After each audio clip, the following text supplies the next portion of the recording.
ফেরত আসার পর। বাহ, কি অবস্থা রে ভাই, সবার কাছে হিপ হবে। হয়তো দুদিন পরে মরবো, আগে বললে কি ক্ষতি। আরে এই দুনিয়ার রংটা মশা বুঝলাম না একরতি। আমার ঘরের রমন যেন কাল নাগিনী, ঘরের রমন যেন কাল নাগিনী।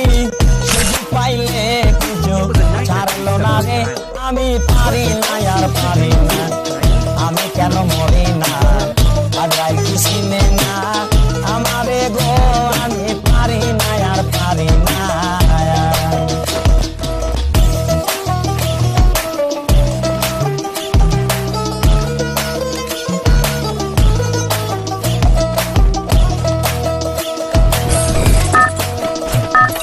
কন্যা পত্র লইয়া আমি